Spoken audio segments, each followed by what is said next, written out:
નમસ્કાર, હું છું જાનવી અને આપ જો રહ્યા છો ચક્રવાત ન્યૂઝ। તો આજના મહત્વના સમાચારમાં વાત કરીએ તો સમગ્ર રાજ્યમાં ચાલી રહેલા બ્રેસ્ટ કેન્સર જાગૃતિ અભિયાન અંતર્ગત મહેસાણા ખાતે સાર્વજનિક BSW MSW કોલેજ તેમજ આશીર્વાદ ફાઉન્ડેશનના સહયોગ દ્વારા બ્રેસ્ટ કેન્સર જાગૃતિ અને નિદાન અભિયાન અંતર્ગત વોક ફોર હર રેલી યોજવામાં આવી હતી। આ રેલી દ્વારા વિદ્યાર્થીઓ ચાલવાની અપીલ કરી દાનમાં આવેલા પગલાઓ સામે દર 5000 પગલાએ એક મહિલાનો બ્રેસ્ટ કેન્સર નિદાન વિના મૂલ્યે કરવામાં આવી રહ્યું છે, જે અંતર્ગત આ રેલી યોજવામાં આવી હતી। આ રેલીનું પ્રસ્થાન સાર્વજનિક કેળવણી મંડળના માનદ મંત્રી દિલીપ ચૌધરી દ્વારા ફ્લેગ આપી રેલીનું પ્રસ્થાન કરવામાં આવ્યું હતું।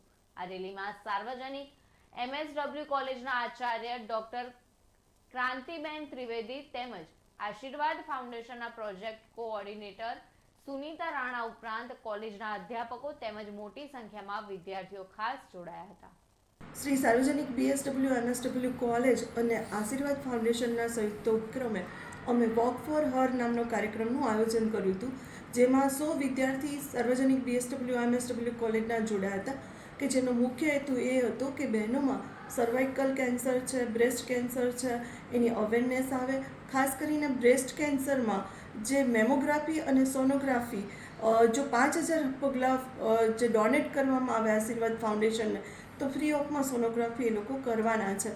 તો જે અનુસંધાને વિદ્યાર્થીઓએ 100 વિદ્યાર્થીઓએ 5000 પગલાં ચાલીને 100 બહેનો માટે મેમોગ્રાફી અને સોનોગ્રાફી ફ્રી કરવા માટે ડોનેશન કરેલું છે।